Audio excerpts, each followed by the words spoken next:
Vai. Tifosi de la Roma Internet, buongiorno, j'espère que vous allez bien. Vous écoutez Amoroma, il podcast édition spéciale. J'espère que ça va vous faire plaisir parce qu'on a un invité de marque. Nous recevons Carlo Zampa dans notre émission. Et oui, Amoroma, eh bien oui, on arrive à avoir des célébrités, si je peux faire ça comme ça. Pour m'accompagner, forcément, parce que ça va être tout en italien, Luca, l'italien, ben voilà, que vous connaissez tous, il est là. Salut Luca. Bonsoir tout le monde. Bonsoir tout le monde. Donc Lucas, comme avec notre dernier invité Gabriel Fazan, toi, en fait, c'est toi qui vas à peu près tout gérer hein, pour parler avec, Oui, avec Carlo. Moi, si j'ai quelques questions, je te les poserai et après tu feras la bien sûr. traduction. N'oublie pas surtout, voilà, quand tu vas lui poser la question en italien, de la traduire en français. Vous discutez, voilà, et pour pas perdre de temps avec Carlo, enregistre toutes les informations possibles en italien. Et comme ça, après, quand il s'en ira, on se retrouve que tous les deux pour faire un débrief. Ok, bon, il Voilà. nous accorde 15-20 minutes, Ouais, donc on ouais, essaie d'aller assez vite. assez vite. Parfait. Alors, allez. Allora, buonasera Carlo. La Buonasera a prima voi. cosa, se ti puoi presentare al nostro pubblico francese, per quei pochi che ancora non ti conoscono, quindi puoi darci un po' una piccola presentazione di tua. Innanzitutto grazie dell'invito e mando veramente un grandissimo abbraccio a tutti i tifosi della Roma che sono collegati. E per me è sempre un piacere e un onore comunque partecipare così a trasmissioni o comunque avere collegamenti con tifosi della Roma che stanno fuori dall'Italia, perché è sempre molto bello vedere quanto poi la Roma possa essere sia amata anche fuori dall'Italia. Ma insomma, io ho 60 anni di amore per la Roma, insomma, quindi sono cresciuto naturalmente con la Roma nel cuore e ho avuto la possibilità e la fortuna poi di raccontare la Roma attraverso le emittenti radiofoniche private romane Sì. da diciamo circa 40 anni fa, insomma 35-40 anni fa. Ho iniziato, avevo 24 anni circa, quando ancora le emittenti locali in Italia erano proprio all'inizio, insomma, no? E quindi proprio all'inizio c'era questa grande possibilità. Ho trasmesso praticamente le partite della Roma per 36 anni consecutivi. E poi ho lavorato, diciamo, negli ultimi 12 anni a Mediaset Premium, facendo il radiocronista, il radiotelecronista comunque di tutte le partite ufficiali del Roma. Sono stato speaker ufficiale della Roma allo Stadio Olimpico dal 1999 al 2005 e quindi ho avuto l'onore, insomma, di poter raccontare comunque la Roma dello scudetto sia da radiocronista che da speaker della Roma. Insomma, è stato uno dei momenti indimenticabili. E poi, insomma, per il resto penso di essere comunque un tifoso della Roma come tanti, come voi e come tante persone che ci stanno ascoltando. E però, a differenza magari vostra, ho avuto la fortuna di poter poi avere un microfono e poter raccontare veramente tutte le partite della Roma. Io come radiotelecronista sono stato veramente l'unico ad aver avuto la possibilità e il grande onore di raccontare tutte le partite di Francesco Totti dall'inizio, da quando è stato il suo esordio fino all'ultima partita. È vero, questa è una grande fortuna, Romain, donc là, on a fait une petite présentation, Oui. donc là, comme il s'est présenté, bon, D'accord, après, on très bien. expliquera à notre public ce qu'il nous a dit, Parfait, et voilà. parfait. Donc, il a juste dit une chose, c'est 60 ans d'amour pour la Roma, c'est très beau, hein, donc franchement, ça promet. Eh ben, c'est parfait. Allora, Carlo, sicuramente hai visto la partita ieri sera, qual è il tuo punto di vista dopo 5 partite di campionato? Sei fiducioso, speranzoso? Ci interessa sapere un po' il tuo punto di vista. Ma guarda, io vorrei avere più che altro la fiducia nel vedere risolto questo che è un incubo che stiamo vivendo un po' tutti. Lo state vivendo voi, lo stiamo vivendo noi, lo sta vivendo tutto il mondo, insomma, questa pandemia che sta condizionando le vite di ognuno di noi e inevitabilmente sta condizionando anche il campionato non solo italiano, ma tutti quelli che saranno anche i campionati esteri e anche le competizioni europee. E purtroppo, insomma, la pandemia da questo punto di vista sta veramente creando problemi enormi a tutta l'umanità. Quindi inevitabilmente un po', se vogliamo, il giudizio su quello che sono le prestazioni in campo da parte delle squadre è condizionato da questo.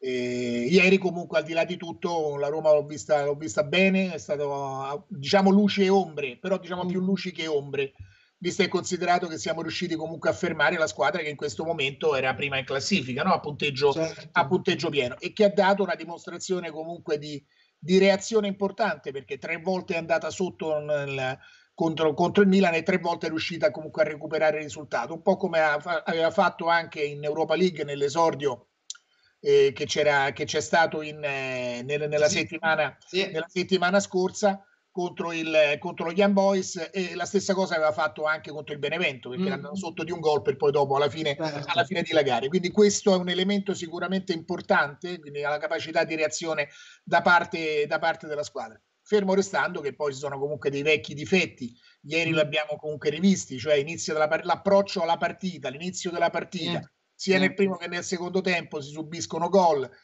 c'è un po' un approccio molle, insomma, da parte della squadra. E poi una squadra che chiaramente deve essere ancora completata, che ancora qualche problema ce l'ha. Insomma, aspettiamo naturalmente l'arrivo di Smalling, vediamo se ce la farà a giocare contro il CSKA giovedì prossimo alle 21 a Roma, oppure se recupererà direttamente nella partita interna contro la Fiorentina domenica prossima alle 18. Davanti è sicuramente migliorata, perché l'apporto che sta dando Pedro è un apporto importante, rispetto all'inizio di questa stagione, per la gara col Verona, che poi abbiamo perso a tavolino, certamente non sul campo. Abbiamo ritrovato anche Dzeko, perché insomma non ci dimentichiamo in quella partita lì Dzeko non sarebbe potuto neanche scendere in campo con la maglia della Roma, no? Doveva chiamare Milik, e poi abbiamo visto ieri, penso una delle scene più belle che a voi sicuramente non è sfuggita, il gol di Kumbulla, la reazione proprio da parte di Dzeko, no? Comunque è un giocatore che è totalmente comunque con l'anima, con la mente e con il cuore ancora con la Roma, quindi è assolutamente importante. E non va dimenticato che manca Zaniolo, manca quello che è l'elemento più importante in questo momento della Roma. Quindi la Roma, diciamo che davanti sta sicuramente bene. Il problema magari qualcosa in più da rivedere certamente dietro, e a mio parere manca forse un elemento di grande qualità a centrocampo. Sì, e infatti ieri noi discutevamo proprio di questo, discutevamo della mancanza a centrocampo di un giocatore che possa aiutare Veretout nelle due fasi, perché Veretout è l'unico che può sia spingere e difendere, però manca un binomio che possa giocare come lui, perché è una Roma che spesso è troppo squilibrata, secondo noi, perché è troppo portata in avanti e quindi la difesa spesso è sottoposta agli attacchi avversari. Sicuramente sì, ma questo dovrebbe essere un po' la caratteristica anche delle squadre di Fonseca, cioè Fonseca non è un difensivista, Fonseca è comunque un allenatore che gioca comunque all'attacco, che fa giocare all'attacco le sue squadre. Ecco, ieri a un certo punto, per quelli che sono gli amanti, gli esteti del calcio, poteva essere una partita bellissima, perché c'era un'azione da una parte e dall'altra. Sinceramente io preferisco vedere anche un po' più di ordine tattico, ma più che altro nel secondo tempo la fatica si è fatta sentire, i reparti erano completamente allungati, il centrocampo veniva sistematicamente comunque saltato sia da una parte che dall'altra. Ripeto, per me manca qualche cosa un po' a centrocampo, fermo restando che secondo me ieri Pellegrini ha disputato forse la miglior partita di questo inizio di stagione, ha giocato molto bene, e non va neanche dimenticato che è un giocatore che sta ricoprendo comunque vari ruoli sempre. Adesso ha giocato da centrale di centrocampo, ha fatto l'intermedio in un centrocampo a 3, ha fatto il trequartista, in nazionale fa l'esterno d'attacco a sinistra, quindi insomma è uno che ricopre vari ruoli, che può essere un vantaggio da una parte, perché dimostra chiaramente la duttilità da parte del giocatore, però può anche essere un po' uno svantaggio, no? Di un giocatore che poi alla fine non riesce a trovare una sua identità ben precisa. Penso che a centrocampo, dicevo, manchi un elemento tipo Pizarro, insomma quello che è stato Pizarro nell'epoca di Spalletti, ecco, quel tipo di giocatore là. Devo dire la sincera verità, Diawara mi ha un po' deluso, cioè mi aspettavo molto di più da lui, adesso è rimasto fermo, insomma i problemi che sappiamo, insomma, che ha avuto anche lui, insomma speriamo possa riprendersi, però ecco, da questo punto di vista mi aspetto ancora qualcosa in più lì a centrocampo. Se la Roma riuscirà, chissà, magari a gennaio a trovare un elemento in grado di poter far fare un po' il salto di qualità, anche se non è non è facile a gennaio trovare comunque giocatori disponibili di una certa forza, però insomma vediamo, l'importante è riuscire secondo me ad arrivare alla fine di questo 2020 con la Roma magari sempre nei pressi delle zone alte della classifica. Al momento abbiamo perso quel punto soltanto a Verona, perché altrimenti sono 14 partite consecutive che non perde Fonseca. Abbiamo perso soltanto quella a tavolino. Se ci fosse quel punto in più, la Roma sarebbe in questo momento al pari della Juventus, che ha usufruito dei 3 punti a tavolino contro il Napoli. Quindi l'importante sarebbe arrivare comunque nella zone alte o a ridosso proprio della zona diciamo Champions alla fine del 2020, e poi riuscire, sperare di poter prendere qualche altro giocatore, magari può essere lo stesso El Shaarawy, che è il giocatore che vuole venire a Roma, e tra l'altro poi è il compleanno, quindi auguri naturalmente a lui, e vuole ritornare a Roma, e magari trovare anche un altro elemento in grado di poter dare l'apporto giusto alla squadra, sperando che poi si concluda il campionato, perché l'ombra e lo spettro, se vogliamo, dei playoff incombe su tutti quanti noi, perché andiamo alla giornata e vediamo quello che sta purtroppo accadendo. No, ma infatti è meglio non vedere le cose su una prospettiva troppo lunga, perché non sappiamo quali possono essere les sorprese. Romain, donc voilà, il nous a fait vraiment donner son avis sur ce début de saison de la Roma, donc les premiers matchs, sur les perspectives, le jeu. Donc voilà, il a bien présenté tout ça. Tu as noté. Comme ça. Pardon? Tu as noté. Oui. Parce que moi, j'ai déjà oublié, moi, je te dis. Oui, non, j'ai pris note. Et donc, voilà. Et à présent, en fait, je veux lui poser des questions concernant, en fait, les nouveaux propriétaires. Quel est son avis sur les Friedkin? Voilà. Allora, Carlo, dopo aver parlato un po' della squadra, il tuo punto di vista, la tua opinione, anche se siamo ancora agli inizi, sui Friedkin, sui proprietari, come ti sembrano per te, che comunque hai l'esperienza anche del passato, quindi magari hai una visione molto più completa rispetto alla nostra, che magari conosciamo la Roma solo negli ultimi decenni. Invece tu comunque, grazie alla tua esperienza, ci puoi dare un'idea più chiara. Ma guarda, ormai bisogna un po' abbandonare l'idea di avere comunque il proprietario e quindi il presidente tifoso. Noi siamo cresciuti naturalmente con i grandi presidenti tifosi, insomma, chiaramente Dino Viola e Franco Sensi in assoluto, quindi gente che è nata a Roma, o comunque hanno scelto Roma come loro città e hanno amato comunque la Roma fin dall'inizio, e hanno coronato il sogno di prendere in mano proprio la società e portarla alla vittoria. Adesso le cose sono cambiate, è cambiato il calcio, è cambiato il mondo dell'imprenditoria e l'azienda calcio proprio in generale che è cambiato, per cui il presidente tifoso diciamo che non lo vediamo quasi più. Allora c'è sempre la speranza di trovare il grande presidente imprenditore in grado di poter far crescere la squadra, e che possa poi naturalmente anche innamorarsi il giusto, no? dei colori giallorossi e della Roma. Insomma, l'ultima esperienza che abbiamo avuto non è stata certamente delle migliori, anzi tutt'altro, insomma, cioè Pallotta ha lasciato anche un'eredità pesante ai Friedkin. Devo dire, ci ha preso in giro per diversi anni, perché è stata veramente una presa in giro per diversi anni, illudendo le persone, cercando di trovare delle frasi ad effetto per cercare in qualche modo di ingraziarsi un po'. È vero. Vedi, noi a Roma abbiamo un grande difetto, noi romani. Noi possiamo accettare tutto, accettiamo qualunque anche sacrificio da fare. La cosa che non accettiamo è essere presi in giro. Cioè, il romano non lo prendere in giro. Se prendi in giro il romano è la fine, non riesci poi più a recuperare la situazione. Puoi fare qualunque cosa, ma la situazione poi non la recuperi più. E a Pallotta questo non interessava, perché lui poi tra l'altro odiava il pallone, cioè il mondo del calcio lo odiava, lo detestava. A Roma non ci veniva praticamente mai. Quando aveva la possibilità di poter parlare anche con persone privatamente, parlava male di Roma e della Roma. Cioè era uno che si vedeva che era un corpo estraneo, era venuto qua portato da Unicredit, la banca che aveva in mano le redini della società, per cercare di risolvere un problema, di fare business, e fatto. Lui è uno speculatore, fa benissimo il suo lavoro, purtroppo poi qui non è riuscito a farlo.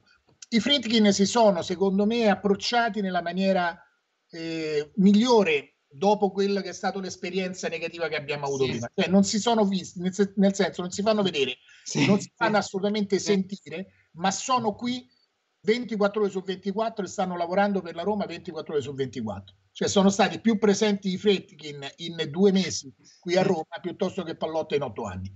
È vero, è vero. E tra l'altro seguendo tutto, cioè volendo conoscere tutto quanto, cioè mi dicono le persone che comunque vedono quello che stanno facendo, che sono molto, molto puntigliosi, cioè vogliono conoscere qualunque cosa a 360 gradi, ed è questo è importante. La Roma ha tanti problemi da risolvere, e quindi ha bisogno naturalmente della presenza fisica di un proprietario. Ecco, in questo caso poi sarà probabilmente Ryan Friedkin, il figlio, e magari Anna avrà altre cose da fare, però Ryan Friedkin rimarrà comunque a Roma. Ecco, io penso che questo sia al momento l'approccio giusto. Poi è normale, come tutte le cose, come in tutti gli eventi, le persone vanno giudicate in base ai fatti, quindi a quello che riusciranno a fare. Non possiamo che augurargli tutto il bene possibile e immaginabile, insomma, perché quello vorrebbe dire anche il bene naturalmente della Roma. Certo, si. Alors Romain, voilà, donc on a parlé un peu des présidents,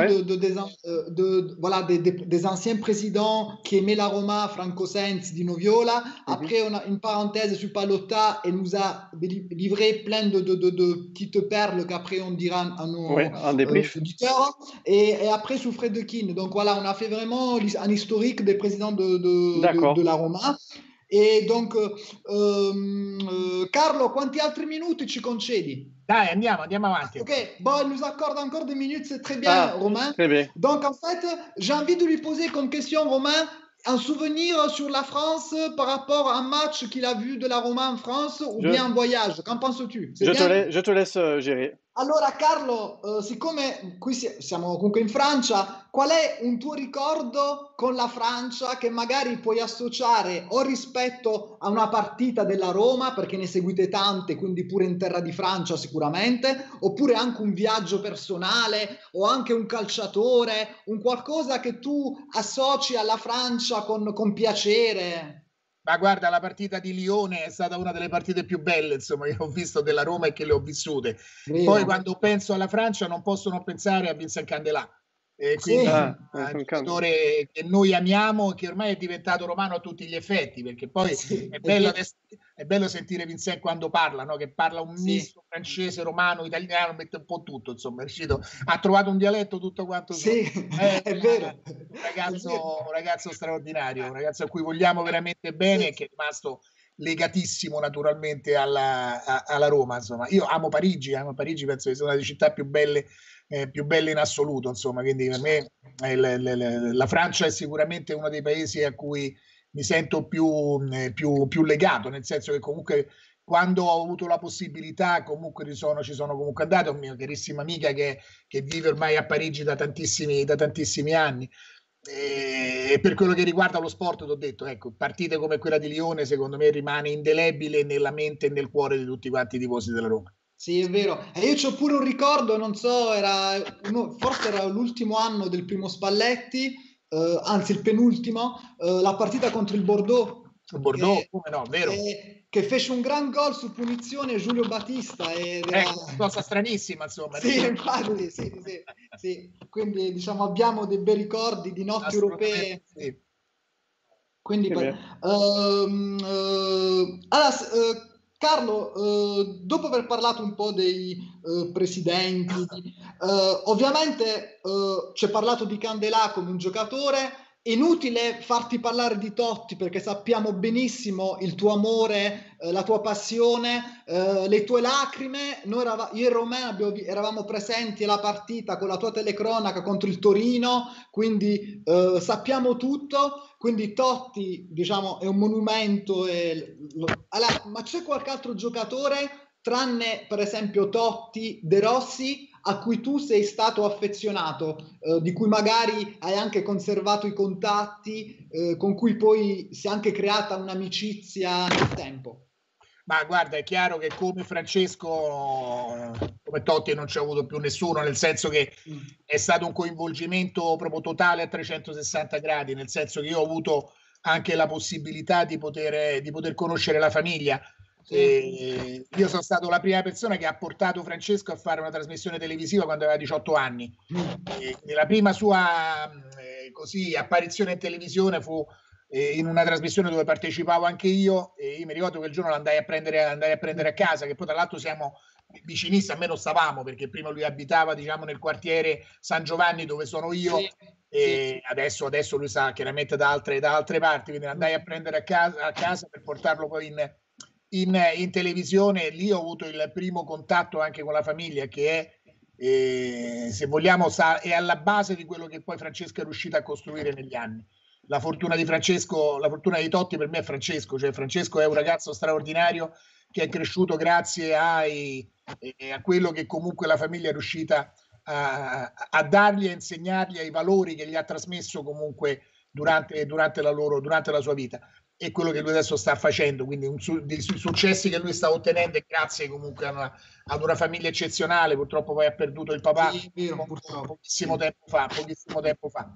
E questo è stato comunque, dicevo, per me un contatto particolare, perché avendo avuto la possibilità di conoscere anche la famiglia, anche un po' di frequentarli, mi ha dato veramente l'opportunità di poterlo conoscere bene. È chiaro che io non sono mai così sereno ogni volta che parlo di Francesco, di Totti, perché veramente ne sono affezionato, gli voglio mettere un bene come se fosse un fratello minore.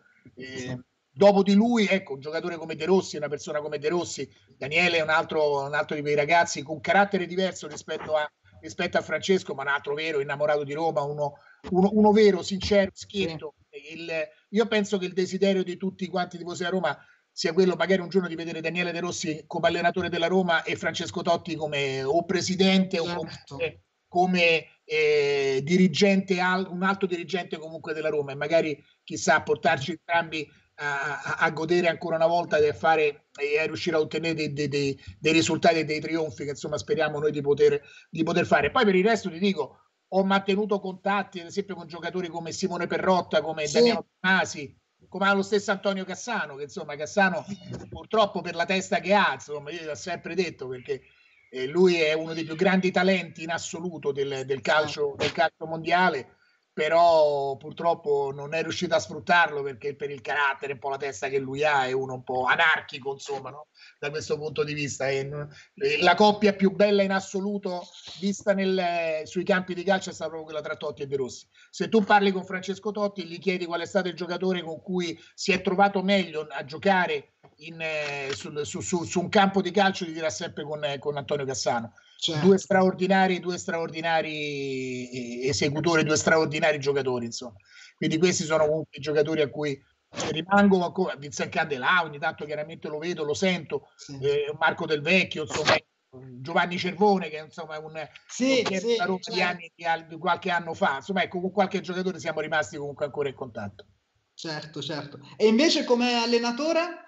Chi hai avuto modo di avere qualche contatto, anche magari allenatori in seconda, allenatori anche di squadre juniores della Roma? Alberto De Rossi, insomma, Alberto sono tanti anni che comunque è allenatore della primavera della Roma, e con lui insomma i contatti ci sono e rimangono. Devo dirti, ero molto legato anche a Luciano Spalletti, ma poi dopo quello che è successo è stata una delusione vera.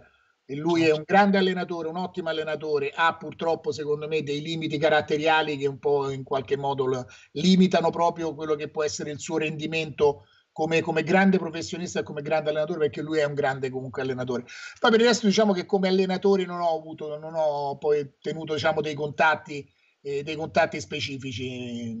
Resto comunque affezionato anche a Rudy Garcia. Ecco, io devo dire, Rudy Garcia secondo me è stato un allenatore che ha fatto molto per la Roma, è arrivato un po' tra lo scetticismo generale, però ha ottenuto veramente dei grandi risultati, e lì la grande colpa della vecchia proprietà è stata quella, l'anno in cui la Roma era arrivata seconda, io lo ricordo sempre, perché l'anno in cui la Roma ha fatto il vero record dei punti è stato quello con Garzia, quando c'è a ottenere 85 punti, ma la Roma ha 85 punti a 3 giornate dalla fine, con la Juventus che era già arrivata a 102 punti, la Juventus di Conte aveva battuto tutti i record ed era irraggiungibile. La Roma le ultime 3 giornate le ha praticamente mollate, non racimolando neanche un punto, con 3 sconfitte consecutive.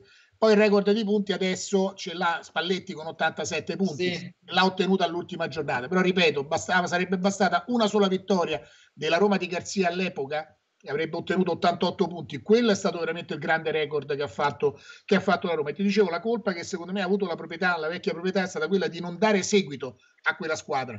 Cioè, tu dovevi mantenere il più possibile quella squadra, aggiungere magari un giocatore l'anno per poterla completare, e invece lì la politica era diversa, si smantellava completamente la squadra, si vendevano i pezzi migliori, si facevano plusvalenze e si continuava così. È chiaro che in quel modo non riesci mai a costruire a fare il famoso progetto di cui sempre parlavano, e alla fine invece non si riusciva mai a costruire nulla di vero, nulla di concreto, si andava avanti così anno dopo anno sperando di poter ottenere dei risultati. Fatto sta che chi pagava alla fine erano gli allenatori a Roma. Proprio Garzia è stato quello che è durato 2 anni e mezzo massimo, quando poi lo stesso Pallotta lo aveva completamente depotenziato all'inizio dell'ultima stagione, dicendo che la squadra era talmente forte che l'avrebbe potuto allenare lui, quindi comunque depotenziandolo anche di fronte agli occhi della squadra. Per il resto tutti gli altri allenatori un anno e mezzo, non di più, insomma. Da Eusebio Di Francesco, ecco, mi ricordavo Eusebio, quello mi sono dimenticato, è uno dei giocatori con cui sono rimasto comunque in contatto ancora per un po' di tempo. Sì, sì, e d'altronde noi pensiamo, almeno in Francia, perché comunque spesso io sento anche trasmissioni a Roma, c'è su Di Francesco molta, secondo me i pareri sono molto ingiusti, perché viene ritenuto un allenatore quasi sopravvalutato, Sì. quasi un incapace in alcuni Vero. invece secondo me Di Francesco è stata una persona già molto onesta, e poi ha comunque una Roma che elimina Chelsea, Atletico Madrid, anzi che arriva prima del Chelsea, Atletico Madrid, che elimina lo Shakhtar, che elimina il Barcellona, e comunque abbiamo fatto una cavalcata europea bellissima, un terzo posto in campionato nonostante le sconfitte in casa. Quindi secondo noi in Francia Di Francesco è un allenatore che comunque noi ringraziamo. Assolutamente sì. Quel risultato contro il Barcellona è stato qualcosa di straordinario, ma io non vorrei neanche dimenticare la semifinale contro il Liverpool. Se ci fosse stato il VAR, perché all'epoca il VAR non c'era, con il VAR la Roma sarebbe probabilmente riuscita ad arrivare in finale, perché insomma non ci dimentichiamo quello che è successo nelle 2 partite di andata e ritorno contro... Scandaloso, no, è stato scandaloso. Veramente scandaloso. Però anche lì hai visto, insomma, cioè finita la stagione con una squadra che è arrivata fino alla semifinale di Champions e che aveva comunque incamerato tanti soldi dalla Champions, hanno rismantellato la squadra. L'errore di Di Francesco è stato quello di rimanere, perché nel momento in cui mi fai una campagna acquisti che non aveva più né capo né coda, perché mi prendi un giocatore che voi conoscete anche molto bene in Francia, perché insomma Pastore, poi dico, il Paris Saint-Germain si è visto, ma insomma un ex giocatore, perché purtroppo è un ex giocatore, vero. preso a quella cifra che costa talmente tanto, 5 anni di contratto, lui che è un trequartista in una squadra dove comunque Di Francesco gioca col 4-3-3 e quindi non gioca neanche col trequartista, gli vai a comprare giocatori di questo genere, quindi non funzionali al gioco suo, vuol dire anche metterlo in difficoltà. Lui ha accettato, e devo dire quello è stato il suo grande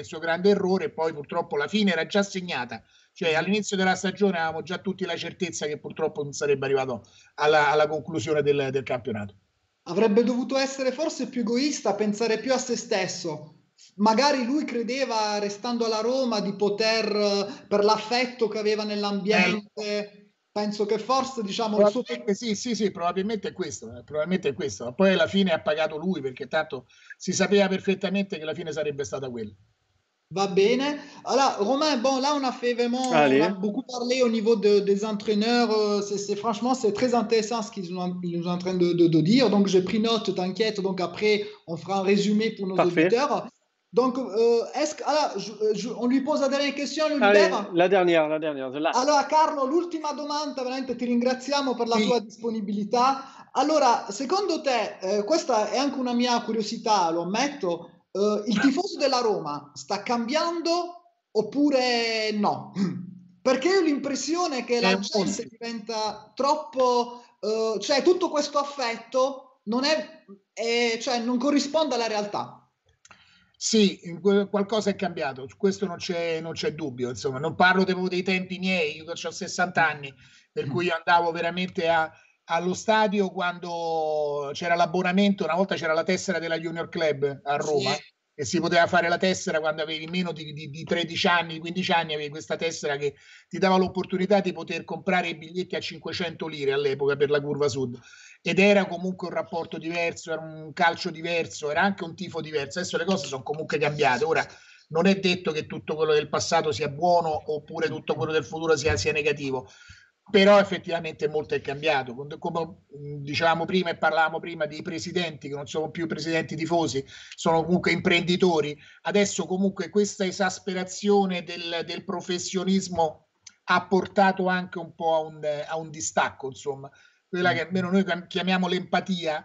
Questa empatia purtroppo un po' è venuta meno, e con l'ultima gestione, quella di Pallotta, gli hanno dato veramente una bella, come si dice, una bella botta ecco, insomma, alla passione della gente, e le barriere, i problemi tutti che ci sono stati comunque allo stadio, cioè tante cose che hanno portato un po' non dico a un allontanamento, ma in qualche modo a un atteggiamento sempre comunque passionale, ma forse anche un pochettino più distaccato, se vogliamo, anche più ipercritico per quello che sta adesso. Poi con quello che sta succedendo con la pandemia, insomma, ci sono mille problemi che giustamente la gente ha e mette un po' in secondo piano quella che è la passione, insomma, no? In questo caso, che poi è la passione che può essere per il calcio, fermo restando che poi quando gioca la Roma siamo tutti quanti lì, insomma, no? Cioè, davanti al televisore, la prendi, la segui sempre. Però sai, io non vedo l'ora di rivedere lo stadio pieno, cioè di rivedere lo stadio pieno, di rivedere una normalità, ecco, e poi magari rivedere anche una Roma ad alti livelli, e speriamo che insomma si possa ritornare anche a quella grande passione che un po' ha caratterizzato da sempre il tifo della Roma. Certo, no, ma infatti io spero che quando tutto questo incubo sarà passato, che la gente potrà tornare allo stadio, il mio augurio è che per i primi mesi magari un nostro stadio, infatti quello sarebbe il grande sogno, e soprattutto di vedere dopo la fine di quest'incubo la gente che ha voglia di tornare allo stadio. E io immagino i primi mesi che quasi tutti gli stadi sono quasi tutti esauriti, perché la gente ritroverà il piacere di stare insieme, di esultare. Magari questo incubo ci porterà ad apprezzare meglio ciò che prima avevamo. Sono perfettamente d'accordo con te, anche se penso ci vorrà un po' di tempo, che quello che sta accadendo ci sta cambiando veramente la nostra quotidianità, e sai, c'è comunque l'idea e un po', se vogliamo, la preoccupazione che ancora ci sarà tutto un altro anno da dover sopportare, insomma, e io non ho comunque, diciamo così, sentore che questa possa risolversi a breve. Io penso che pure il 2021 sarà un po' di sofferenza, quindi sai, che tu passi un paio di anni con queste limitazioni, con questa paura, con questa spada di Damocle sulla testa. Cioè oggi siamo condizionati tutti, anche, dicevo, nella quotidianità. Se oggi ci si incrocia, è quasi come incroci una persona per strada, fai un passo da una parte, cerchi di allontanarti, di non guardare, di non avvicinarti, perché viviamo un po' con la paura, non c'è niente da fare. È una situazione questa che ci sta condizionando. Quindi sai, speriamo di poter tanto ritornare a vivere una vita normale, e poi a tornare ad abbracciarci, ecco, a tornare ad abbracciarci in tutti i sensi. Certo, e l'ultimissima domanda, così finiamo su un bel ricordo, 2 o 3 esultanze che tu porti sempre nel tuo cuore.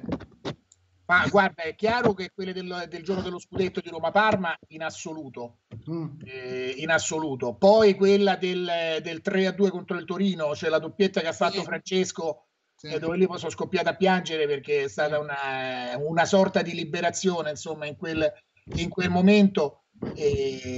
Sai, molte poi si collegano sempre a gol che ha fatto Francesco. Mi ricordo quella di Milano, il pallonetto che ha fatto a Giulio Cesare, il pallonetto che lui ha fatto nel derby a Angelo Peruzzi, del 5-1. Sono tutte poi sempre immagini che mi portano comunque quando c'era Francesco in campo, insomma, perché come ci ha fatto veramente esultare lui, non ci ha fatto esultare nessuno, insomma. Quindi mi ricordo anche un gol bellissimo, straordinario, che fece contro il Milan, e lui era giovanissimo, c'era Sebastiano Rossi, lo ha scavalcato e le ha fatto un tiro di esterno da sotto la Tevere fino sotto nella porta di Curva Nord. È stato un altro gol dei suoi, insomma, gol che faceva lui, ecco. Quindi sono esultanze che quelle porto sempre porto sempre nel cuore. Certo, ma io per esempio nel passato un'esultanza all'epoca di Zeman, il primo Zeman, era un Roma-Fiorentina che una Roma in 9 contro 10 ribaltò il risultato negli Bartelt, ultimi minuti Bartelt, no? sì, con l'assist di Bartelt e lì è stata una delle esultanze più forti della mia vita. C'era Lienicev, sì, c'era sì. Bartelt, no? Che poi ha fatto l'assist finale a Francesco che segnò e fece un'altra cosa straordinaria. Ecco, quel periodo là, vedi, rispetto adesso, stiamo parlando del periodo che erano gli ultimi anni del 90, gli ultimi anni del secolo scorso, rispetto a quello che stiamo vedendo adesso, cioè passati 20 anni, sembrano passati 100 anni. Perché lì comunque, ecco, ritornando al discorso che facevamo prima, c'era una comunità di intenti tra tutti quanti, c'era comunque una passione straordinaria, si andava tutti comunque verso un obiettivo. La Roma di Sensi che era contro il potere, e con Zeman in panchina veramente riuscivano a tenere comunque unite la passione di tutta quante di tutti i tifosi. Non si vinceva nulla perché vincevamo niente, però andare allo stadio era veramente qualcosa di bello, perché c'era una passione straordinaria che univa tutti quanti noi. Adesso le cose sono purtroppo sono cambiate per 1000 motivi. È vero, ma hai ragione, guarda, la più bella vittoria di quegli anni era stato il 2-0 alla Juve di Moggi e Giraudo. Per me quella vittoria è un trofeo, Carlo, ti giuro. Lo dici a me che quello della Juventus, contro la Juventus, io ho pagato praticamente quando sono stato cacciato via da Spiegel. Certo. Ricorderai, insomma, nell'anno del famoso Roma-Juventus del 2005 non annunciai Capello, Emerson e Zebinà da Spiegel della Roma durante le formazioni e da lì proprio mi fecero fuori. Quella partita che poi fu dimostrato, no? Quando ci fu Calciopoli e durante il processo che quella era una partita truccata e taroccata, no? C'era comunque l'arbitro Racalbuto e Pisacreta che era il guardaline, no? Che poi furono radiati entrambi, però quindi mi parli a me della Juventus, per cui io purtroppo il grande rammarico di non aver mai visto la Roma vincere allo Juventus Stadium. Adesso c'è riuscita con Paolo Fonseca alla fine della scorsa stagione, ma io non l'ho mai vista, ma neanche pareggiare. Ti dico, sportivamente odio Chic quando si è mangiato, ma è vero, poteva essere un pareggio che per me sarebbe stata come una vittoria, però insomma in quel momento lì avrebbe comunque rappresentato qualcosa di importante. Certo, e avremmo passato un bel Natale pure. Bravo, bravissimo. Allora, Carlo, ti ringraziamo veramente per il tempo che ci hai concesso. Grazie a voi. Siamo veramente felici di averti. Non sappiamo come ringraziarti. Per me, io ero quasi commosso nel farti le domande perché c'è tutta una folla di ricordi che mi sono tornati. Quindi per me è stato veramente un momento molto emozionante. Quindi ti ringrazio anch'io personalmente. E grazie, e magari speriamo di sentirci in un momento migliore sotto tutti i punti di vista che cominciamo a uscire un po' da questo incubo. Speriamo veramente, questa è veramente la cosa importante, l'augurio migliore che possiamo farci, ecco, sperare veramente di poter continuare, di poter riprendere a vivere normalmente, insomma, speriamo questo. Per il resto ringrazio io voi, grazie veramente di avermi ospitato, io mando un abbraccio così virtuale, perché oltre che a voi, chiaramente a tutti i tifosi della Roma che sono collegati, che sono in Francia e che quindi hanno la possibilità di poter vedere questo video. Quindi grazie veramente a voi e forza Roma sempre. Sempre forza Roma. Grazie Carlo, un grande abbraccio. Ciao. Grazie. Ciao. Alors, Luca. Bon, Romain, ça a été franchement un moment de pur bonheur. Alors, bon, chers auditeurs, donc pour ceux... Attends que Oui, vas-y, j'allume. Ah oui, parce que c'est ce que j'allais te dire, on ne te voit plus trop. C'est Fantomas. Ouais. Donc pour ceux qui parlent italien, je présume que forcément, vous n'allez pas rester, à moins que vous ayez envie d'écouter un peu ce que veut dire un peu Lucas. Bon, moi, ça va faire 40 minutes. Si vous voulez voir un garde suisse, c'est moi. Pendant 40 minutes, je suis là. Je comprends rien du tout. Mais voilà, j'ai vu dans ton sourire, dans ton visage, Lucas, que tu étais très heureux. Non riesco a capire perché. Attends, il est resté connecté. Ah, ben on va le... Non riesco a... On va le déconnecter alors. Dove sta? Il cherche à se déconnecter? Mhm. Ah bah on va le déconnecter. Voilà, ça y est, je l'ai déconnecté. Tout simplement.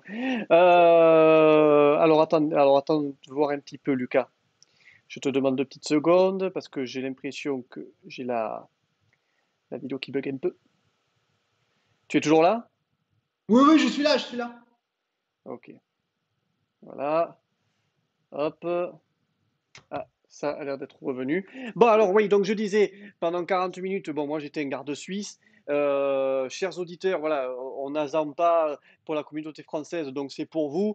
Moi, je ne vous cache pas que, à part des Grazie, Totti, Dzeko, voilà, je suis complètement dans le flou. Hein, donc moi, en fait, Zampa, on me met une photo, moi, ça me suffit. Hein, et juste la sonorité de sa voix me suffit. Mais voilà, j'ai vu que, voilà, Lucas, c'est toi qui t'en es occupé, hein, forcément. Et tu vas nous dire un peu tout ça. Bien sûr, oui, non, non, mais en fait, voilà, il nous avait accordé au début un quart d'heure, 20 minutes, il est Il est resté resté plus. 40 minutes, donc ça prouve qu'il était vraiment content de partager ce moment avec nous. Donc c'est quelqu'un de très généreux, quelqu'un qui explique les choses de façon très claire et surtout vraiment avec beaucoup d'amour, à la fois beaucoup d'amour et de bon sens.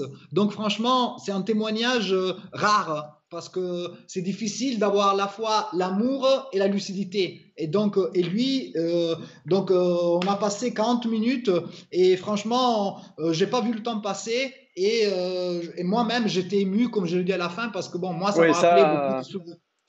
les trucs, Ça, les phrases d'émotion, je les ai compris. Voilà. Donc en fait, voilà, quand il s'est présenté au tout début, en fait, il nous a parlé. Donc lui, en fait, il est né en 1959 et donc bon, il a 60 ans d'amour pour la Roma. Et donc il nous a un peu parlé, c'est de son vécu avec la Roma, son vécu professionnel, parce qu'en fait, il a commencé dans les radios romaines il y a 40 ans, quand en fait les radios la mode des radios encore n'existait pas. Et donc, en fait, il travaillait déjà pour les radios qui s'occupaient de la Roma, parce que ça a toujours existé à Rome. Et donc, Oui, en fait, lui, c'est un des promoteurs des radios romaines qui suivait en fait l'actualité de la Roma au fil des jours. Ça a oui. été la première ville en Italie où en fait des radios parlaient tout le temps d'un club. Et donc lui, il a commencé il y a 40 ans. Et donc, en fait, après ces 40 ans de radio, il est passé en fait à la télé où il a fait 12 ans avec Mediaset. Mediaset, Romain, tu t'en souviens, c'était le groupe qui était concurrent à Sky. Et Mhm. d'ailleurs, lui faisait pour les matchs de championnat, de coupe et de coupe européenne de la Roma. Et c'était en fait la voix de celui qui faisait la chronique de la Roma, donc le commentateur de match de la Ouais, ouais, Roma. ouais, ouais, Voilà. ouais, très bien. Donc, il a fait ça pendant 12 ans et il nous a rappelé qu'en fait, entre 1999 et 2005, il a été le speaker au stade. Donc, en fait, c'est lui qui présentait l'entrée des joueurs, qui, en fait, haranguait la foule. Et d'ailleurs, c'est connu, il suffit d'aller sur YouTube pour entendre ses présentations Ouais. d'avant-match. À chaque fois, quand la Roma marquait un but, la façon où il criait, où il Mhm. faisait, voilà. Donc, et moi, ça me rappelait beaucoup de souvenirs où il présentait Totti. Et c'était à l'écouter les présentations de Totti, voilà, c'était magnifique. Puis Voilà, là, oui, il a un timbre de voix qu'on reconnaît facilement. Et par contre, bon, ça se voit qu'il est du métier parce que qu'est-ce qu'il débite? Oh là là, on dirait mais oui, c'est le Eminem italien, quoi. Alors lui, c'est ça, c'est c'est le ça. rap god. Et oui, ça s'arrête pas. Il est incroyable, Ouais. incroyable. Mais sa plus grande fierté, c'est d'avoir été le témoin à travers la télé, la radio et le stade de tous les matchs de Totti. Donc en fait, du début, du premier match jusqu'au dernier, il était là. Donc il a été vraiment le témoin du destin de Totti avec le maillot de la Roma. Donc, et d'ailleurs, comme il nous a dit après, c'est le joueur qui a le mieux connu parmi les joueurs de la Roma, parce qu'il connaissait très bien sa famille, il le connaissait depuis tout jeune. Même il a dit que quand Francesco Totti il a été invité pour la première fois sur un plateau télévisé, c'est avec lui qu'il s'est rendu, parce que c'est lui qui est allé le chercher, parce qu'à l'époque ils habitaient dans le même quartier. D'accord, Et donc oui. voilà.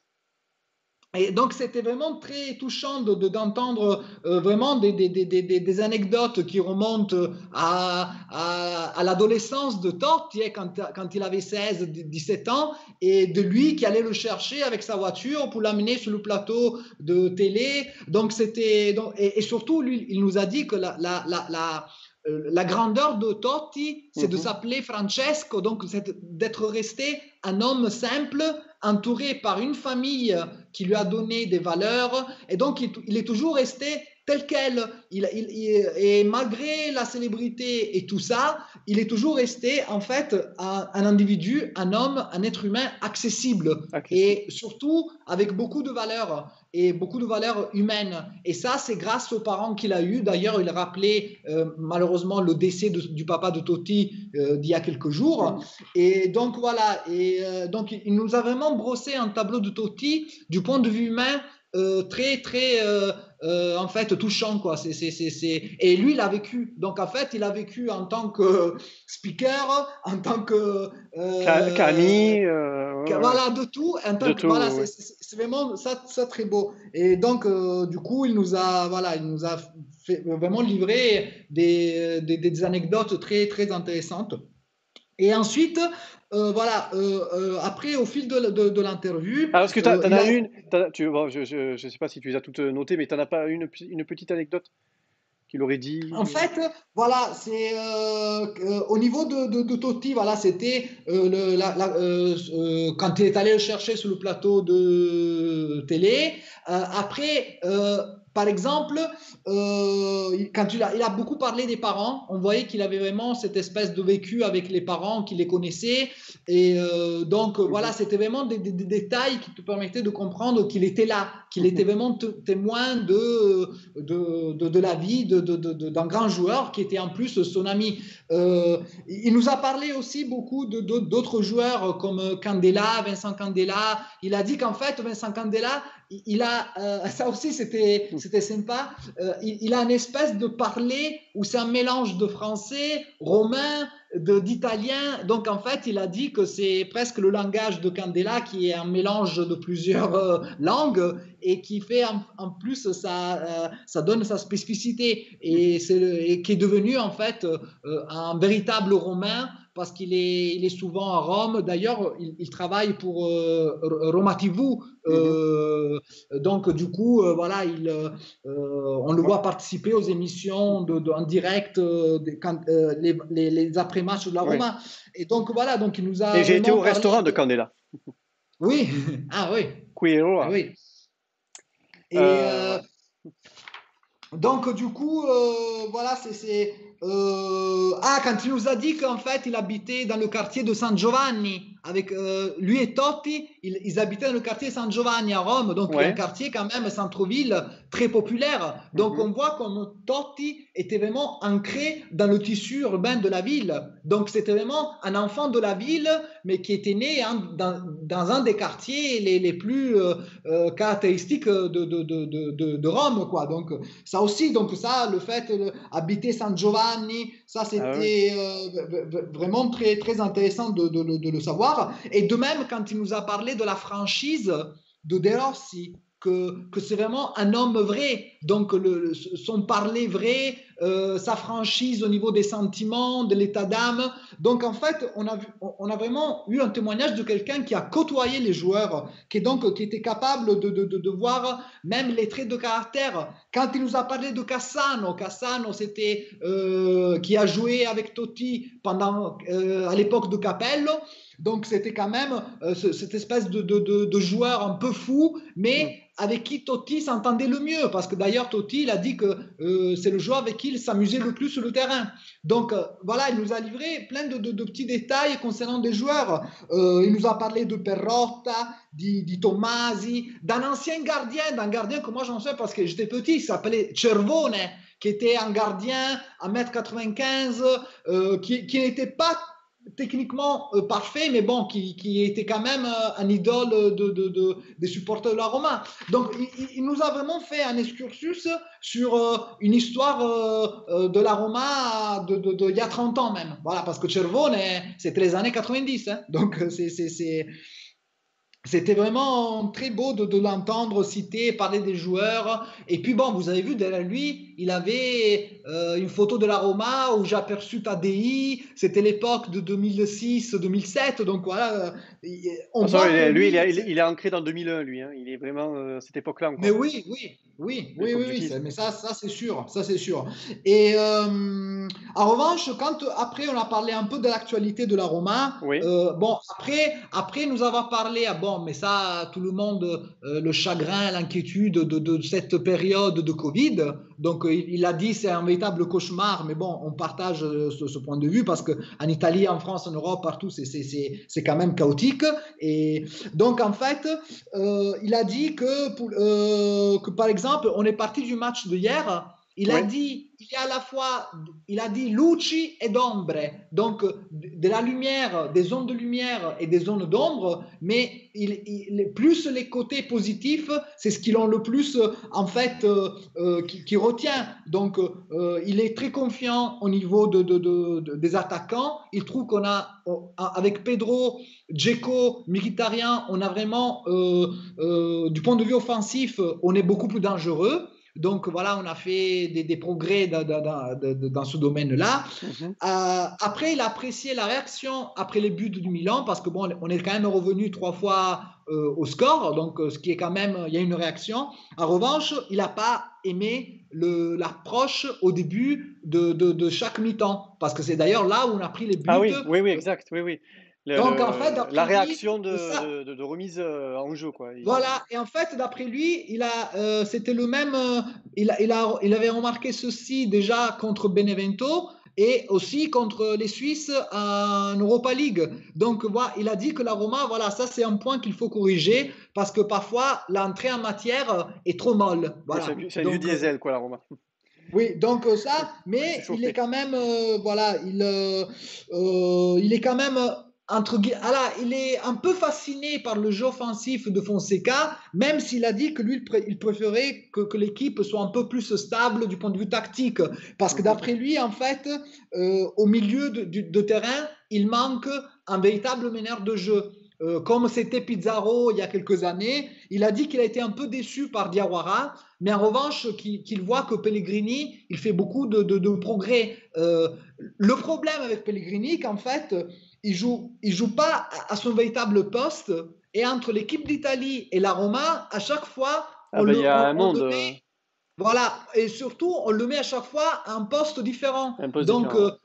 en fait, après, c'est vrai qu'il essaie de s'adapter, mais bon, après, ça peut être même pour lui rédhibitoire, pour le Mhm. joueur, parce qu'en fait, voilà, c'est un peu comme l'histoire de Florenzi. Tu t'en souviens? Florenzi, il pouvait jouer en attaque, derrière, au Au milieu, mais milieu, bon, ils finalement, l'ont mis arrière droit.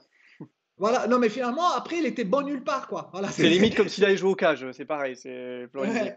Donc, Non, en bien fait, sûr. mais sinon, voilà, il a quand même apprécié les progrès de Pellegrini. Mhm. Et d'après lui, en fait, ce qui est bien pour la Roma, ce serait d'arriver jusqu'en janvier avec une Roma entre la troisième et quatrième place. Comme ça, on est quand même proche des places européennes ou Oui. pas trop loin. Et ensuite, essayer de tenter quelque chose avec le mercato de janvier. Il nous a parlé de El Sharawi, que Mhm. d'après lui, ce serait une bonne recrue. Et sinon, voilà, l'idéal, c'est d'avoir en fait un milieu de terrain qui soit voilà, quelqu'un qui puisse aider Verretou, quoi. Parce que bah, voilà, c'est le problème.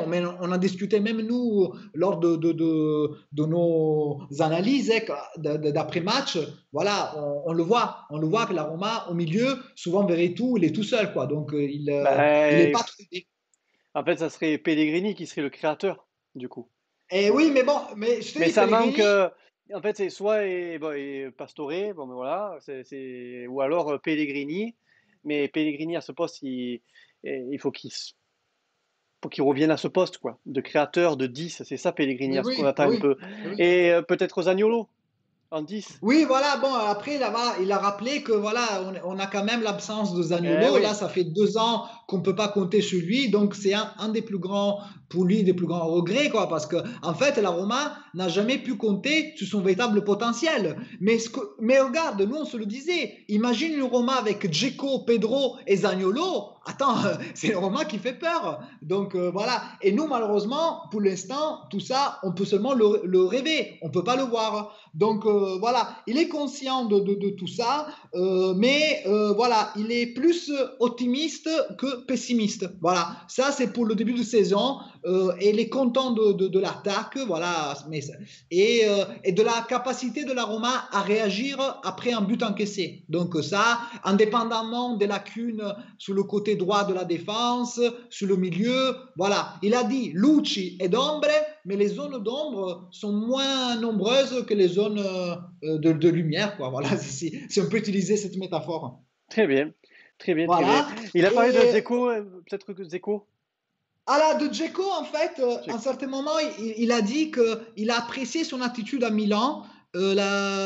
D'ailleurs, moi-même, on l'a vu hier, après le but de Kumbula, Ah, il il était était vraiment. en frénésie, la folie, Mais moi, folie, hier, folie. est-ce que tu as vu quand le penalty a été accordé à Milan, comment il a commencé à jurer, à crier, quoi. Donc, on a vu pour une fois un Dzeko qui est vraiment impliqué, Un un vrai capitaine, capitaine. voilà, un Voilà. capitaine. Donc, un vrai capitaine. Donc, Et là, il était content de l'attitude de Dzeko, en fait. Donc, ça, c'était, en fait, de son côté, voilà, ça faisait partie, voilà pourquoi il était plus optimiste que pessimiste. Et ensuite, on a parlé des présidents. Et en fait, il nous a fait tout un historique des présidents.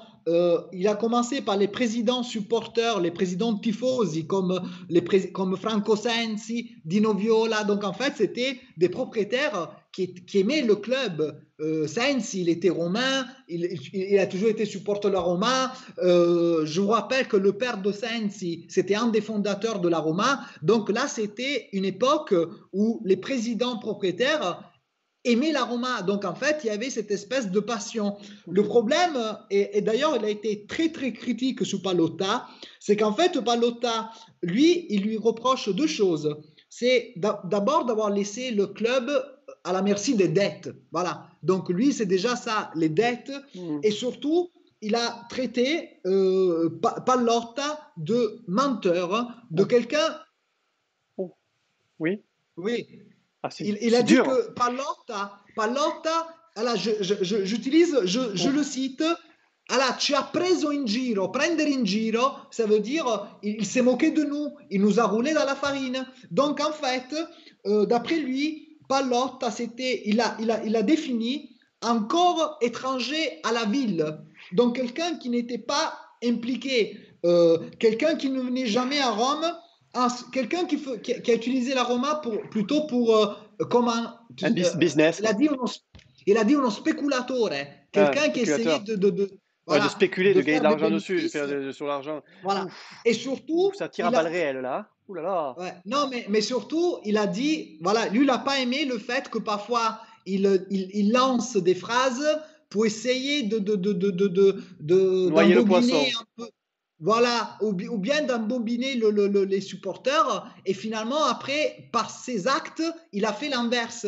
Donc, du coup, à la Pallotta, pour lui, voilà, c'est quelqu'un qui a vraiment, il s'est moqué des supporters, parce qu'il a dit, voilà pourquoi il n'a pas été mis à Ils sont pas Rome, collègues, hein. parce que nous, Ils sont pas voilà, collègues. parce qu'il a dit, on aurait aimé quelqu'un qui soit beaucoup plus franc Ouais. et pas qui Ah, essaie de. en quelle année il a arrêté d'être speaker au stade?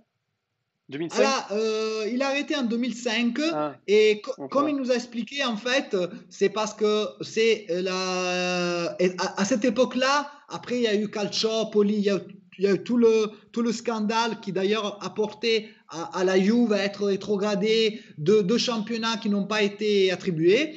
Et en fait, à l'époque, la Juve et surtout les dirigeants de la Juve qui ont été condamnés, rayés des listes de la Fédé italienne, en fait, ils ont tout fait pour le virer. Et ça, c'est connu parce qu'en fait, lors d'un match Roma-Juve, il avait, Ah, voilà, quand il y avait Emerson, Zebina et Capello qui étaient passés du côté de la Juve, au moment comme il était le speaker, en fait, il les a pas cités, il les a pas nommés. Et donc, ça a été vu par la Juve comme un manque de respect. Et ils ont tout fait. Ils ont fait des pressions auprès de la Roma. En plus, à l'époque, la Roma était gérée par la fille de Sensi, parce que le président était malade. Et la fille de Sensi avait fait une espèce de pacte avec la Juve pour éviter de ne pas... Voilà. Et donc, du coup, lui, il a été éjecté, il a été viré par Sensi. En fait, la Roma avait obéi, entre guillemets, à la Juve. Voilà. Okay. Bon, et donc, si les Juventini vont voir cette vidéo, qui confirme les dires, ouais, on verra. Mais bon, de toute manière, il y a l'histoire. Ça va mettre de faux poudre, là. C'est l'histoire. Donc après, on ne peut pas refaire l'histoire, on ne peut pas renier. Après, on ne peut pas... Moi, je ne sais pas. Donc, on ne peut pas... Écoute, l'histoire, ça s'analyse, ça se discute pas. Il y a les négationnistes, ceux qui remettent en cause l'histoire, c'est tout. Hein, donc il n'y a pas 30 000 vérités. L'histoire, c'est une science. Donc, mais de toutes les manières, après, il a dit que maintenant, en revanche, il a apprécié en fait l'entrée en matière de Friedkin. Ils sont tout le temps là. Oui. Ils veulent tout connaître. Ça fait en 2 mois, ils ont été beaucoup plus présents, eux, en 2 mois que Pallotta en 10 ans, voilà. Et donc, du coup, surtout, lui, il apprécie, mais comme ce que je t'avais dit hier, moi aussi, il apprécie le fait qu'ils se taisent, qu'ils ne disent rien. Non, mais c'est ça qui est bien.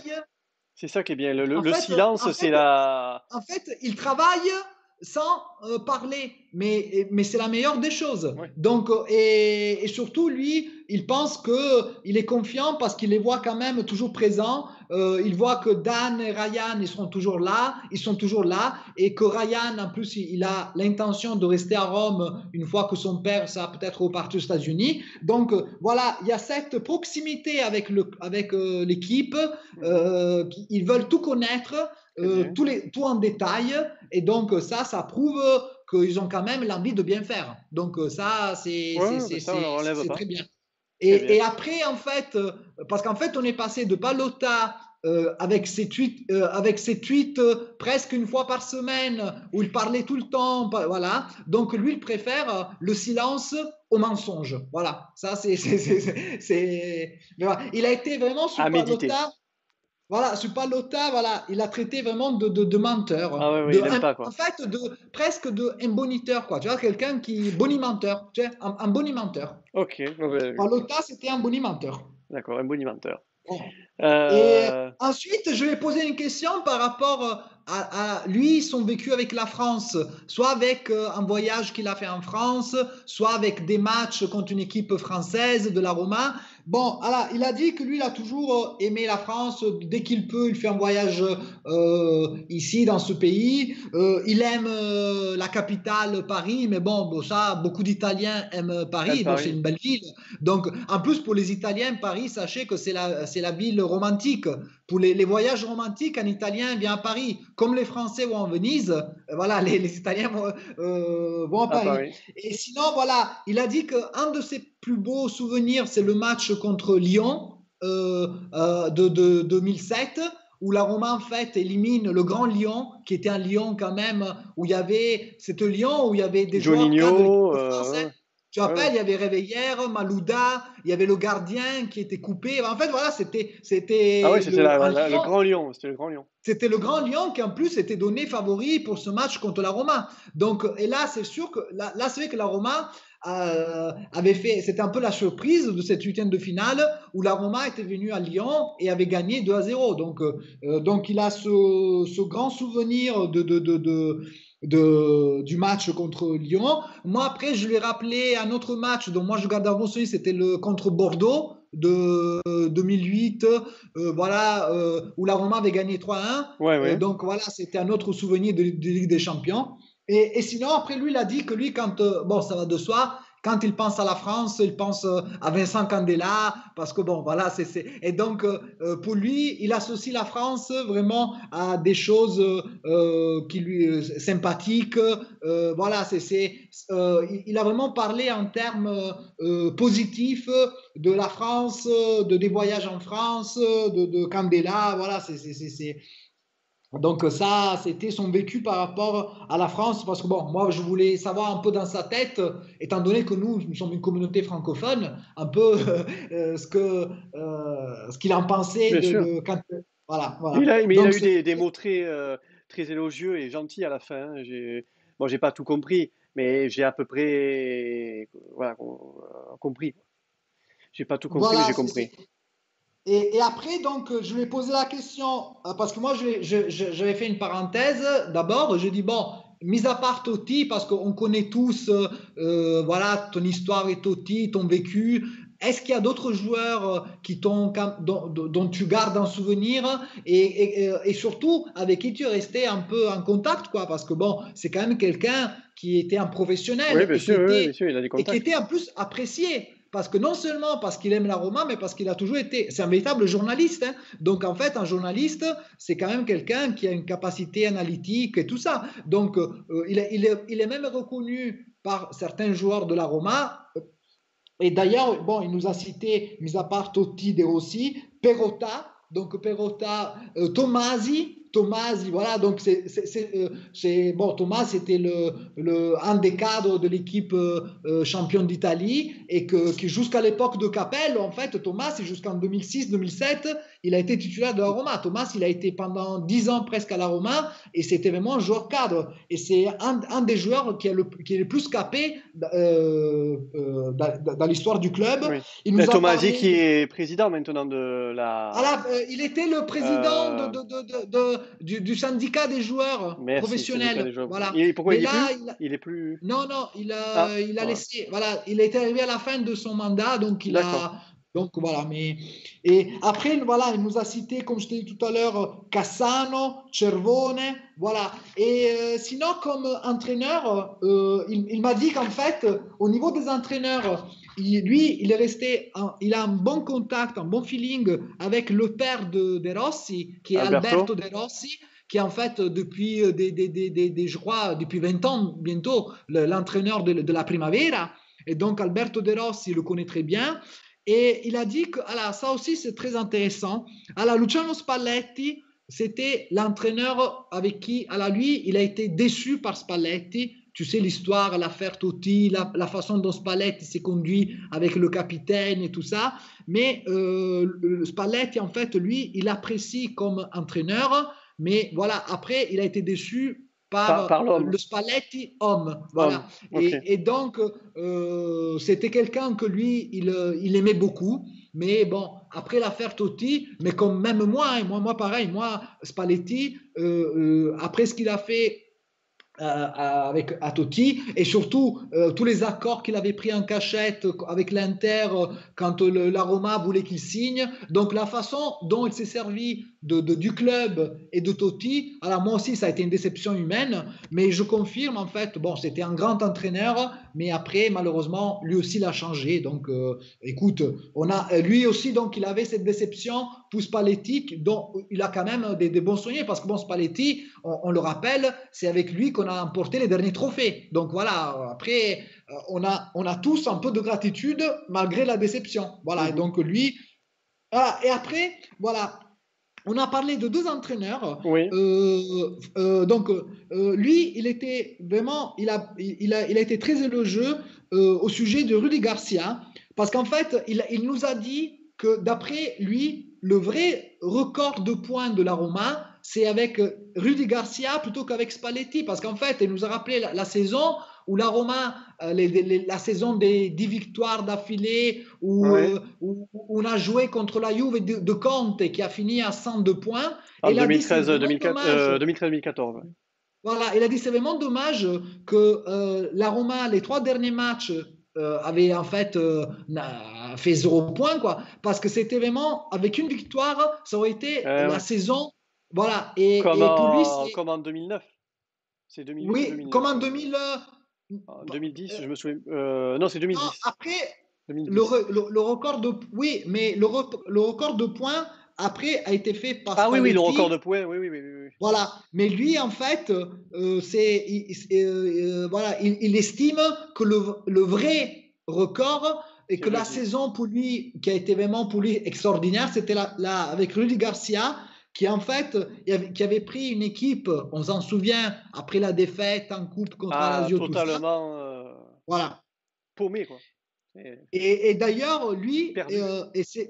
et d'après lui, en fait, le grand erreur de Pallotta, c'est que là, qu'avec Garcia, qu'il avait une équipe, franchement, qui commençait à avoir de l'allure, avec des grands joueurs, c'est de vouloir, en fait, vendre chaque année un joueur. Et donc, il n'a pas permis à la Roma d'avoir une continuité technique au niveau des joueurs. Et parce que là, d'après lui, il disait, avec un ou deux joueurs rajoutés à cette équipe qui était déjà excellente, on aurait pu peut-être emporter quelque chose.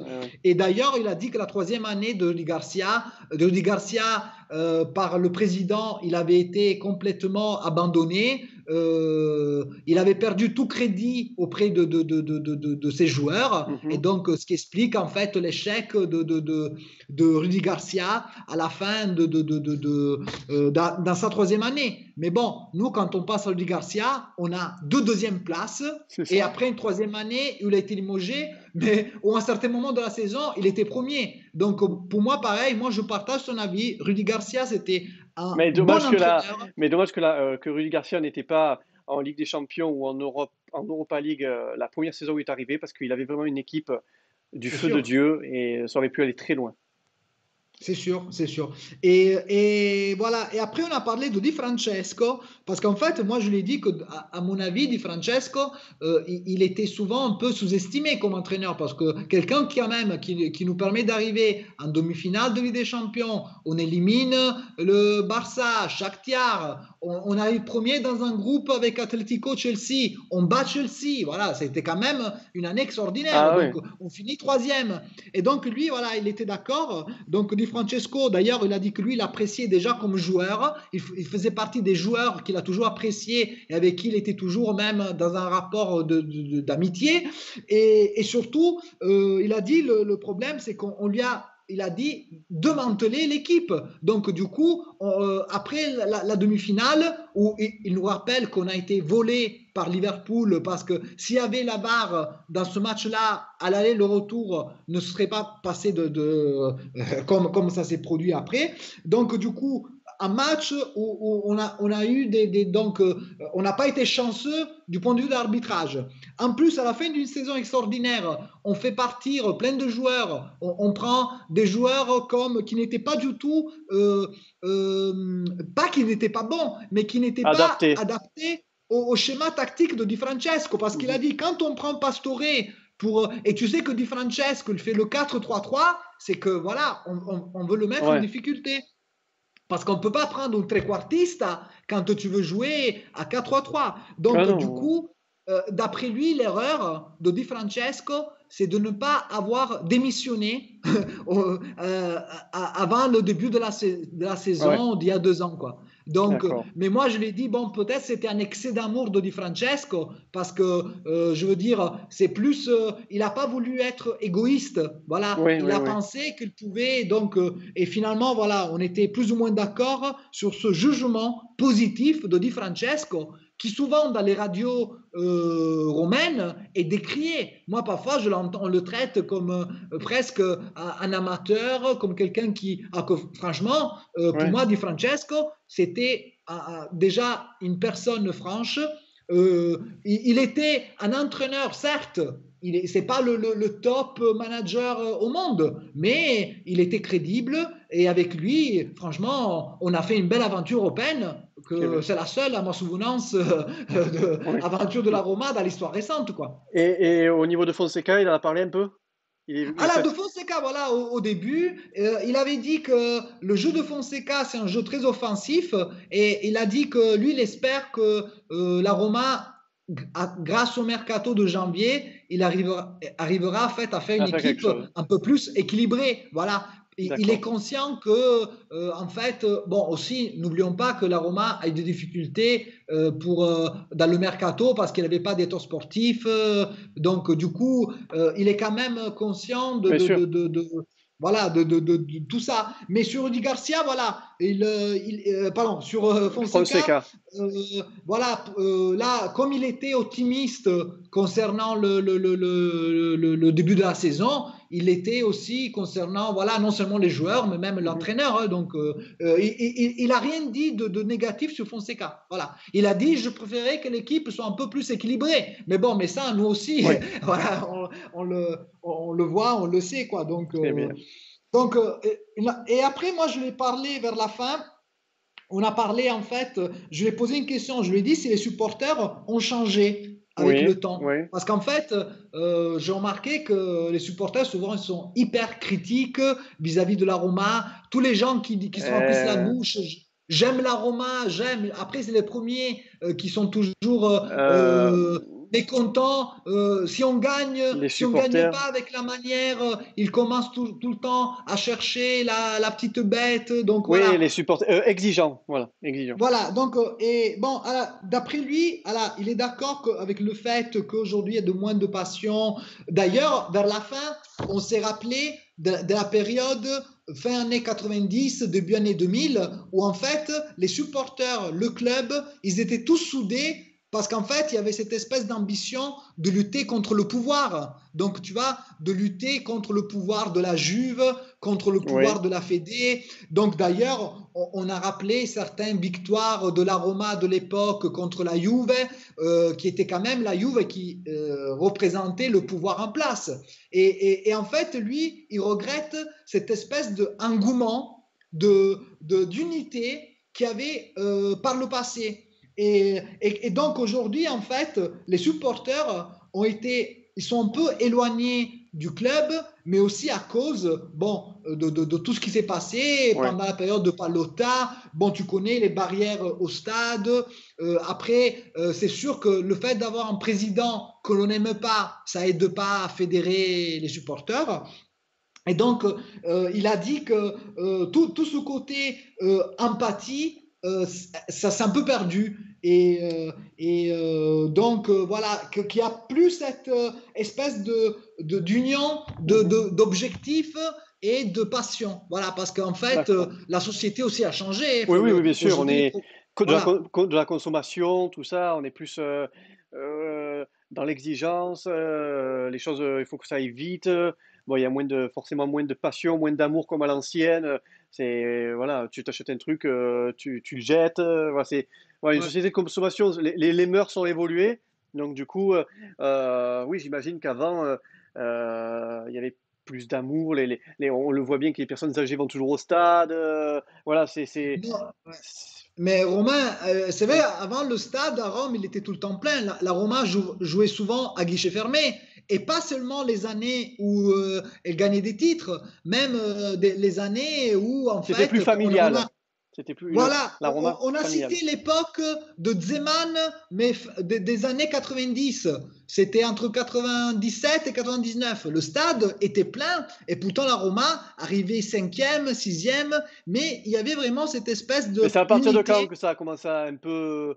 À partir des Américains, un peu avant. Mais en fait, voilà, le problème, ça a été à la fin de la période Capello.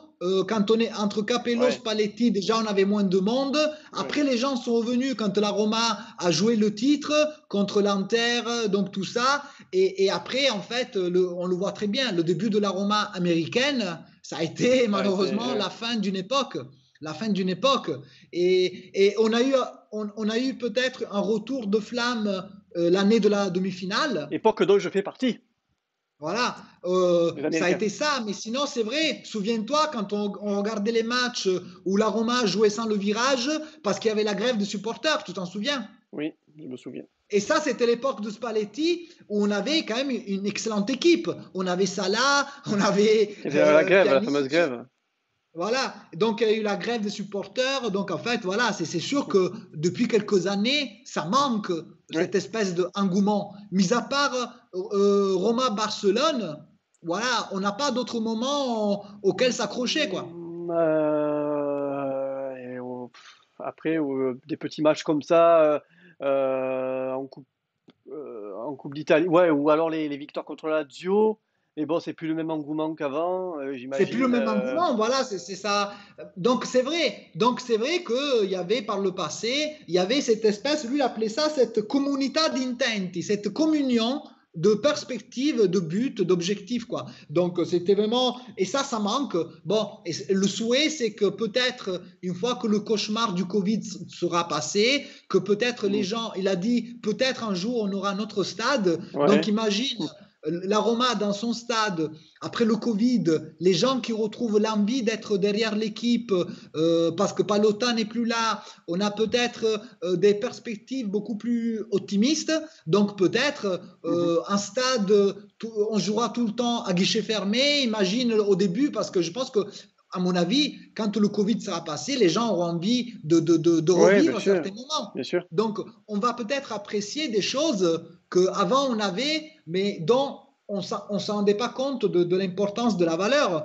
Donc, ça, c'était un peu notre souhait pour l'avenir, même si on est conscient que peut-être encore pendant un an ou deux, ça va être compliqué à tout point de vue, quoi. Donc, d'ailleurs, lui, il était très affecté par ça, quoi. Mais bon, en Italie, la situation est aussi critique qu'en France, mais bon, les mesures sont beaucoup plus strictes en Italie. Maintenant, à partir de 18h, tout est fermé, il y a une espèce de couvre-feu beaucoup plus serré, quoi. Donc, c'est vrai, quoi. Ouais.